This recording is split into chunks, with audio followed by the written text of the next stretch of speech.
Hey guys, Jonathan here, and I've got the new 1966 Batmobile in front of me, which LEGO sent me early to review, but of course all thoughts are my own.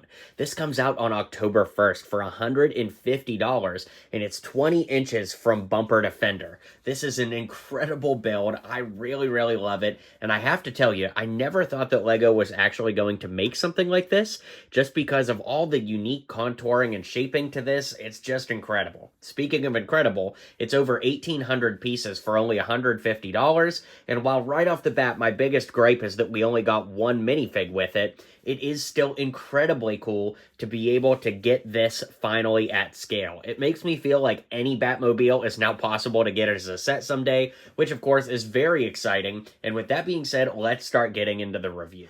Alright, so we'll start off by looking at the minifigure. Now, he does come on this brick-built stand that's like a rooftop with a gargoyle, but it is very odd to me because this era of Batman was never really, like, associated with gargoyles. That started with the Tim Burton stuff in the 80s, so it seems like a very random and misplaced inclusion. That being said, the minifig does come with a Batarang, as you can see here, and then from there, it's actually very similar to the 2021 version of the figure. I do believe that the torso print is exactly the same. However, the 2021 one, say that 10 times fast, in my right hand, appears to have a thicker print on the torso and possibly even a lighter shade of gray for the torso. It is incredibly strikingly similar though, but regardless, we're here to look at this minifigure. Now, he does have the same cowl, it appears, but when we lift it up, we get a brand new expression with an open mouth grin and a fighting face on the back. Speaking of the back, we also get one of the new capes that's rubberized. And of course, you can move that cape around to see some great printing on the back too, as well as his costume zipper there, and he's got dual molded legs. Now, I'm not a big fan of these rubberized capes. I just don't think that they look that good, and I also don't really like the neck gap between the cowl and the cape. It's just something personal for me. It doesn't, like, ruin the minifig or anything. It's just not my personal preference. And while I do like this figure a lot, I don't feel like it's that major of an upgrade from the 2021 version, although the dual molded legs are nice, and of course the new head expression is nice too. That being said, I don't know if I would buy this set just for the minifig, because it's so close to the one we got, but I'd love to hear what you guys think in the comments. Now, we also have to talk about the fact that for some reason this set does not come with Robin. The Robin you see here is the official 1966 Robin that came with the Batcave years and years ago. A really great figure nonetheless, but for $150, really, LEGO, could you not have upgraded Robin and included him here? It's really annoying. It would have been nice to even get the Joker or something. I just can't believe that we got this awesome set, which we're going to talk about now, but didn't get a second or even third minifig here. Every UCS Batmobile to date has come with at least 2 minifigs. Most have come with 3, with the exception of the Tumbler coming with just Batman and the Joker in 2 different sets, might I add. So it is a little bit annoying, but it is what it is, and I sure hope that we get more 66 Batman sets so that we have a chance to finally get a new Robin for those that haven't been collecting quite as long as others. We do get one more smaller accessory, and that's the brick-built stand here that, of course, has the placard with all of the details about the Batmobile. I'll let you pause it if you want to read it, but the one thing I will say is it is a giant sticker that goes onto this road plate, which is very difficult to put on. You want to make sure you get it on a little bit more straight than I did. You see it went on at a bit of an angle, and of course, you want to try to not get any air bubbles in there, which is very difficult, and it's just kind of a bummer because with LEGO Star Wars, they're doing these as printed pieces now, and here, of course, for superheroes, with it being a sticker, it is a little bit annoying and problematic. Okay, so now onto the Batmobile itself. This is our first Batmobile in a long time to not include like a base for it to be able to spin on, so we are going to have to pick it up and move it by hand anytime we want to look at it from a different angle. Of course, the tires turn and all that, as you might expect, and there are tons and tons of details. As far as stickers go, the majority of the stickers are actually on the inside, but you'll see lots of stickers like on the front and side, so we'll take a look at it from every angle, starting with the front. So as I mentioned, one of the reasons I can't believe LEGO finally made this is because of all the shaping and contouring that goes on. I think they did a really great job of translating this into LEGO form, and I'm super happy with it being my favorite Batmobile.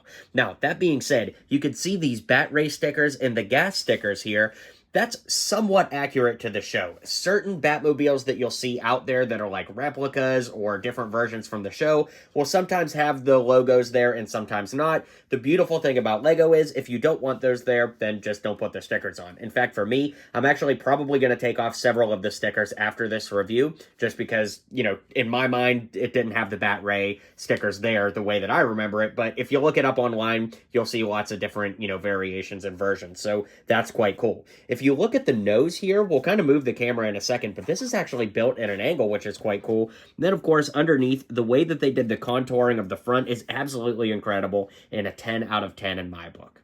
So as we move the model and look at it from some different angles, you can see again how they got the amazing shaping here. You can see how this middle nose part does actually build and droop down into the model itself. I love the way that they did the wheel wells here that look absolutely incredible at both the front and back, and these little 2x1 flat pieces with the Bat logo on there are printed, which is quite nice. We do have to put on the Bat sticker on the side here, and when we look at the model straight down a little something like this, you could see how these wing pieces were actually built at an angle, and these little tabs here, which actually have the key sticker on it, where of course you would insert the key to unlock the door, are actually what keep it at that specific angle, which is very, very cool. I really love that, and of course we get these really unique dome pieces for the windshields. The two up front are the same, and the two in the back are the same, but they're different from front to back, if that makes sense. I have not seen a Lego set yet that uses either of these pieces, so I don't know if they're actually new to this, but they're new to me as a Superheroes primary collector, which is very cool.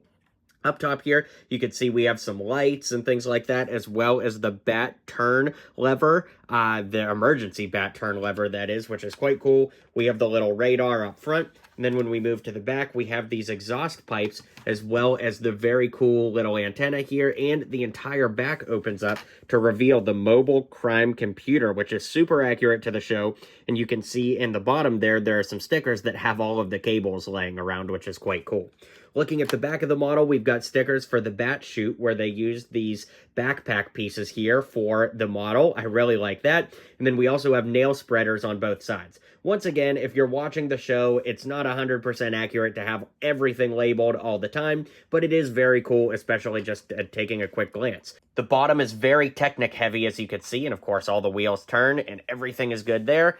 And we also have a Gotham City license plate sticker on the back. We'll go ahead and move the camera to freeform to take a look at the inside, but so far, so good. So on the inside of the model here, we get these really cool seats that are built in, and I love the way that they use the masonry brick on the reverse side that just has the lines to add some grooved detailing into the chair itself.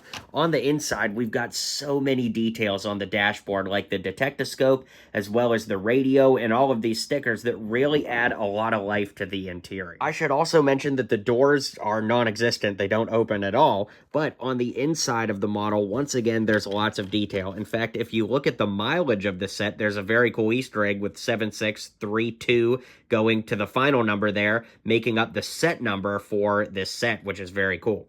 Behind the steering wheel, you can see some switches and levers, and of course, we've got the bat phone in the center console, as well as that brake in the middle, and of course, we've got all the details on the inside.